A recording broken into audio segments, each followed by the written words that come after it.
সুপ্রভাত। মনের ঘরে টুম্পার সাথে একটি ব্লগে আপনাদের স্বাগত জানাই। কেমন আছেন আপনারা? আশা করি খুব ভালো আছেন। আমরাও খুব ভালো আছি। আজকের দিনটা আমাদের জন্য খুব খুব খুব ভালো থাকার একটা দিন। আজকে হলো 6 জুলাই, রবিবার। হ্যাপি বালা সানডে। আর আজকে খুব বড় খুশির একটা দিন, মানে একটা স্বপ্ন পূরণের দিন। প্রথম অ্যাচিভমেন্ট আমরা করে ফেলেছি ঈশ্বরের কৃপায়, ঈশ্বরের আশীর্বাদে। খুব বড় স্বপ্ন আমাদের একটা পূরণ হয়েছে। আর এই দুটো মানুষের আশীর্বাদে অবশ্যই তার প্রিয়জন, পরিজন, আত্মীয় স্বজন, কাছের মানুষদের আশীর্বাদ সব সময় তার সাথে ছিল, তাই তার আজকের এই দিনটা এসেছে। হ্যাঁ বন্ধুরা, এত কথা বলছি তার কারণ হচ্ছে আমার ভাগনার আজকে রেজাল্ট বেরিয়েছে। তো রেজাল্টে খুব ভালোভাবে সফল হয়েছে। অনেক পরিশ্রমের ফল ও পেয়েছে।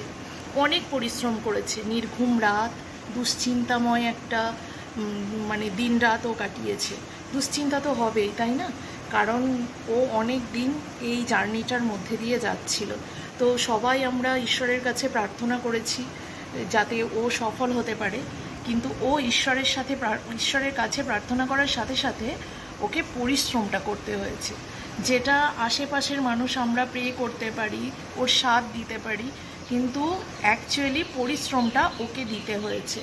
তো সেই পরিশ্রমের ফল ও পেয়েছে। এটাই সব থেকে খুশির খবর আমাদের মতো কাছের মানুষদের কাছে। আর সব থেকে বেশি ভালো লাগছে যে ওর বাবা মার তাহলে কীরকম আনন্দ হচ্ছে। আমাদের এত আনন্দ হচ্ছে যে চোখের জল বাদ মানছে না। হয় না এমন অনেক আনন্দ থাকে যে আনন্দগুলো জীবনে এলে অটোমেটিক চোখের জল বাদ মানে না। তাহলে ওর বাবা মায়ের কী অবস্থা। তো যাই হোক, আমার ভাগনার স্বপ্ন পূরণ হয়েছে, মানে আমাদেরও স্বপ্ন পূরণ হয়েছে। ওর স্বপ্ন ছিল এই পরীক্ষায় খুব ভালো রেজাল্ট করা, আর আমাদের স্বপ্ন ছিল ওকে সফল হতে দেখা। তো দুটো স্বপ্নই অবশ্যই একই, তাই পূরণ হওয়ায় আমরা ভীষণ খুশি। ঈশ্বরের কাছে আরও প্রার্থনা করি যে ও যেন ওর জীবনে ওর স্বপ্নগুলো ছুঁতে পারে, ওর স্বপ্নগুলো সফল করতে পারে। আর আমাদের বিশ্বাস সেটাও পারবে, কারণ একাগ্রতা আর লক্ষ্য স্থির রেখে চললে আর পরিশ্রম করলে তার ফল অবশ্যই মানুষ পায়। সেটাই আজকে তার প্রমাণ। আজকে দিদি ভাইয়ের মনে হবে আমার জীবন সার্থক হয়ে গেল। তাই তো মনে হচ্ছে আমি মা, তাই আমি বুঝতে পারছি মায়েদের কতটা চিন্তা হয়। কারণ আমাদের মতো মানুষদের কাছে মাতৃত্ব আর সংসারের থেকে বড় কিছু হয় না। প্রিয়জন, পরিজন, তাদের খুশিতে আমরা যেন বেশি খুশি হয়ে যাই। খুব আনন্দ হচ্ছে গো। আমার শ্বশুরমশাই বলেছিলেন, অনেক ছোট ছিল আমার ভাগনা তখন, যে তুই ওকে সিএ পড়াবি। যাই হোক, যেটা বলা হলো না, ও সিএ পড়ছিল। তো সেটা ওর কমপ্লিট হলো এবং সফল হলো। তো সিএ পড়াবি, আমার শ্বশুরমশাই ইচ্ছে ছিল। তখন আমার ভাগনা খুব ছোট। তো আজকে এত বছর পর সেই স্বপ্নটা পূরণ করলো আমার ভাগনা। কিন্তু যে মানুষটা স্বপ্ন দেখেছিল, স্বপ্ন দেখিয়েছিল, সেই মানুষটা কিন্তু দেখতে পেল না। খুব কষ্ট লাগছে এটা দেখে, যে তার নাতি নাতনি সবাই যা যা জিনিস জীবনে অ্যাচিভ করবে, সেই অ্যাচিভমেন্ট আনন্দ মুহূর্তগুলো সময় তারা থাকবে না। আমি কথা বলবো কি, আমার গলা ধরে আসছে। তো সেটাই মনে হচ্ছে, খবরটা পাওয়ার সাথে সাথেই আগে বাবা মার কথা মনে হচ্ছে। আনন্দের সময় কাছের মানুষের কথাই আগে মনে পড়ে। তো সেটাই হচ্ছে। তো কি আর করব, কিছু করার নেই। শুধু ঈশ্বরের কাছে প্রার্থনা করি ওনাদের আশীর্বাদ যেন এইভাবে সব সময় আমাদের সাথে থাকে, আমাদের মাথায় থাকে, আর আমাদের রক্ষা করে এবং এগিয়ে চলার পথে সাহায্য করে। কি বলবো, ওর মামা তো সঙ্গে সঙ্গে বলছে চলো আজকে যাই, কিন্তু আমি ওকে বলছি কোনো আয়োজন নেই, কি করে কি করব। শুধু হাতে যাওয়া যায় বলো তো? ছেলেটা আমার এত পরিশ্রম করেছে, তাহলে ছেলেটাকে যদি কিছু না খাওয়াতে পারি মনে শান্তি লাগে? বলে যাই হোক, কিছু কিনে নিয়ে চলে যাব, দেখা যাক কি হয়। দিন শেষে যদি যাওয়া হয় তো যাব, কারণ রাতুল বাইরে পড়ছে, এখনও বাড়ি ফেরেনি, পড়তে গেছে। ওরও কাজের প্রচুর চাপ। বললো যদি কাজ বাজ গুছিয়ে উঠতে পারে তাহলে দুপুরে খেয়ে দিয়েই বেরোবে। এবার দেখা যাক কি হয়। গেলে পরে অবশ্যই তোমাদের সাথে শেয়ার করব। খুব খুশির একটা দিন, তাই ভাবলাম তোমাদের সাথেও ভাগ করে নিই। আমি রেগুলার ব্লগ করছিলাম না, কারণ অনেক ব্লগ জমে গেছে, তোমরা দেখছো অনেক দিনের পুরনো ব্লগ দিচ্ছি। তো আজকেও ব্লগ করার সেরকম কোনো ইচ্ছে ছিল না, কারণ এখনও একটা পুরনো ব্লগ রয়ে গেছে। কিন্তু তবুও আজকের এই দিনটা যদি তোমাদের সাথে সেলিব্রেট নাই করতে পারি, তাহলে তোমরা আমার কিসের পরিবার, তাই না? পরিবারের মানুষের সাথেই তো মানুষ আনন্দ দুঃখ ভাগ করে নেয়। তো সেই রকমই আজকে একটা দিন, খুব ভালো লাগার দিন।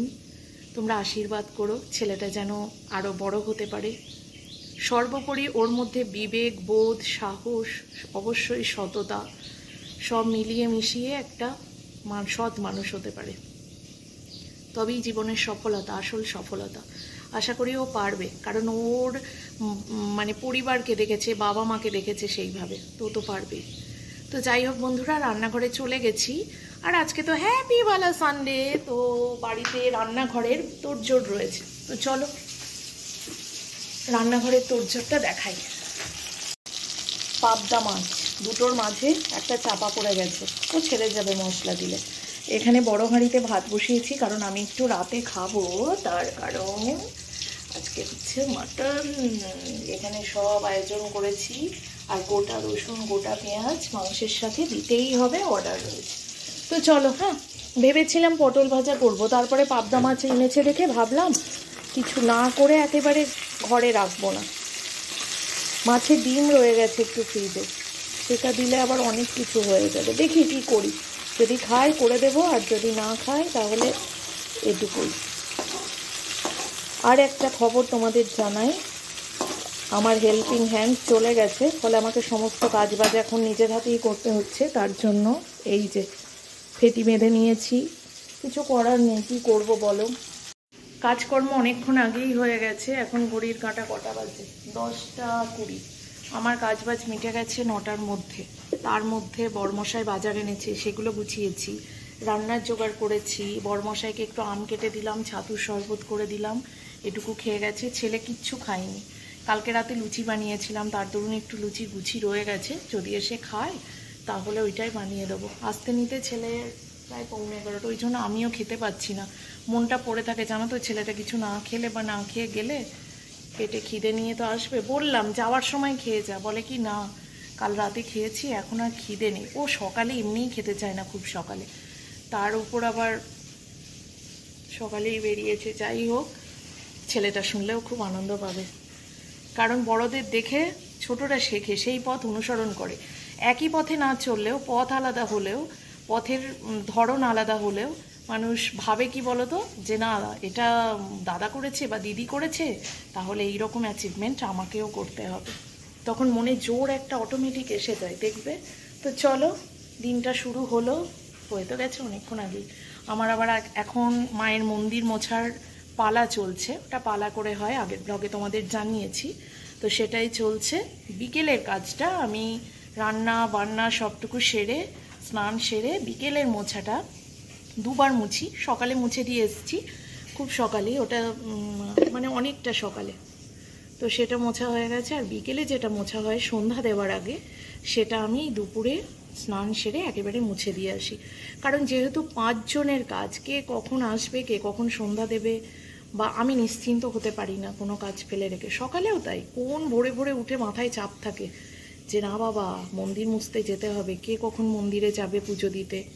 তো সেই জন্য কোনো মাথায়, যে কোনো জিনিস মাথায় চাপ নিয়ে বসলে না আমার শান্তিতে ঘুম আসে না। ঘড়ি দেখেই যাই, অন্যদিন ঘুম ভাঙে না, আর কাজের চাপ থাকলে ঘুম আসে না।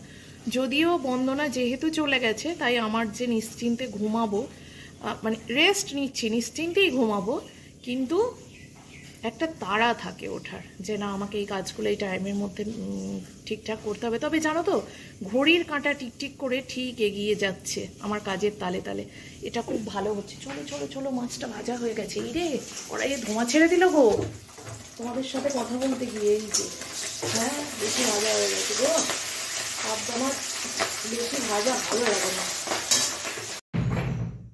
লাগিয়ে দে, খিল্লি দে। দারুণ একটা সুখবর আছে, দারুণ। গেস কর, কি করে জানলি? বাবা ফোন করেছিল। সত্যি রে, এই আনন্দটা, মানে এই আনন্দের কি বলবো, একটা স্বপ্ন পূরণ হলো আমাদের, তাই না বল?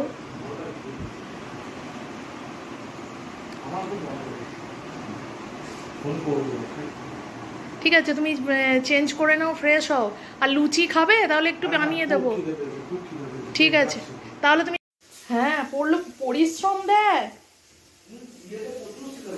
বলছি তো। মানুষ সফলতাটা সবাই দেখে বাবা, সফলতার পিছনে যে জার্নিটা থাকে সেই জার্নিটা কজন জানে? হ্যাঁ, ও দিদিয়াও হবে দেখবি।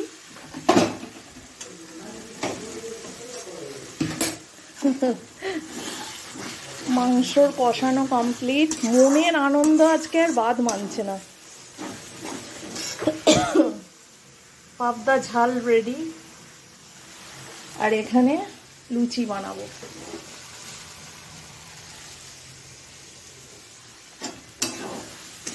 আগে মাটনটা দিয়ে দিই, পিঁপড়ে চলে আসছে। কি বলছিস? দাদা তোর ব্যাপারেও বলেছে আশীর্বাদ, বড়দের আশীর্বাদ সব সময় থাকে বাবা। না সেরম কিছু তোমার কেসে বলেনি, দাদা ভাই যখন ছোট ছিল তখন বলেছে। ওটা দাদার একটা স্বপ্ন ছিল যেটা আজ পূরণ হলো। হ্যাঁ এইটাই তো আমরা বলছি, মনি কাঁদছে, আমি কাঁদছি, যে আজকে মেজদি থাকলে কি খুশি হতো, দাদা মেজদি থাকলে যে কি খুশি হতো, সেইটাই হচ্ছে আসল কথা। ওর ঠাকমা দাদু নেই, দিদা দাদু নেই, তাই না?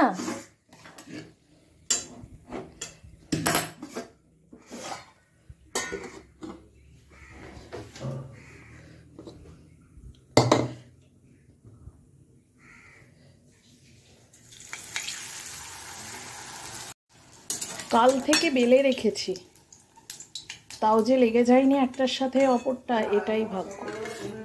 তাহলে তুই যখন নোটিফিকেশন পেয়েছিলি আজকে রেজাল্ট, তোর বলা উচিত ছিল সেটাই।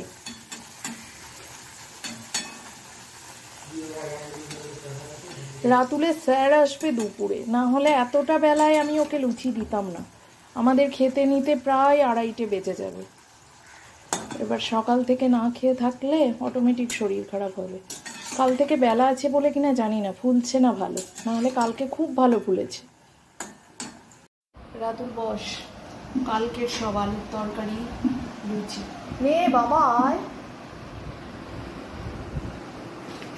একেবারে স্নান সেরে নিল, তাহলে খেয়ে দিয়ে পড়ার জায়গায় বসতে পারবে। ভালো ফোলেনি, কালকে কেমন ফুলেছিল বল, খেয়ে নাও।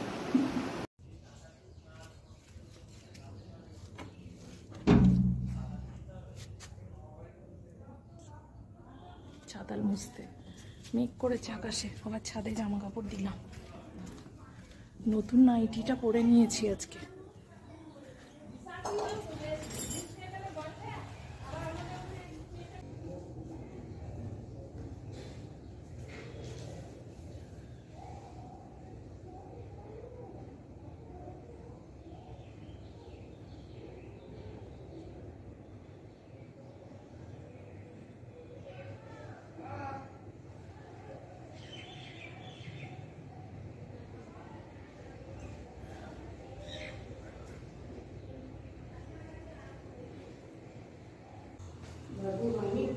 এই আজকে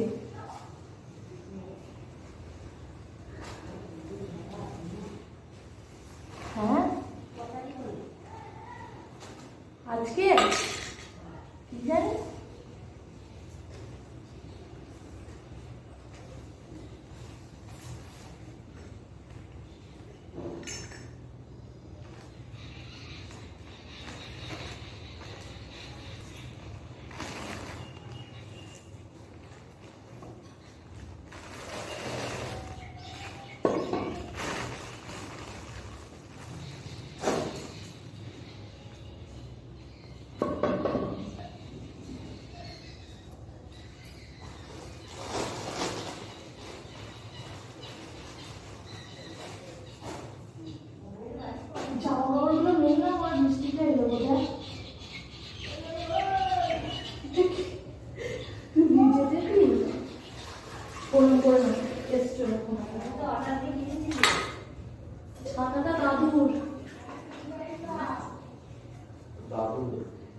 দাদু শখ করে দার্জিলিং থেকে বয়ে বয়ে নিয়ে এসেছিল। ছাতাটা নিয়ে ভিতরে আয়।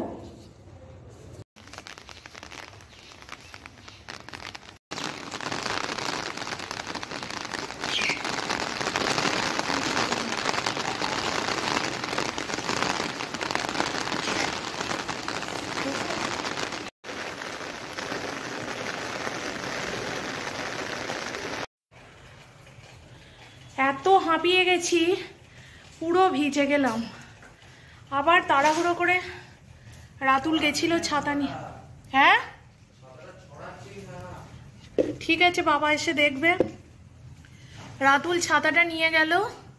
জামা কাপড় দিয়েছিলাম ছাদে কেচে এই মাত্র, মানে স্নান সেরে, স্নান করার সময় একেবারে ধুয়ে রোদ দেখে দিয়ে এলাম।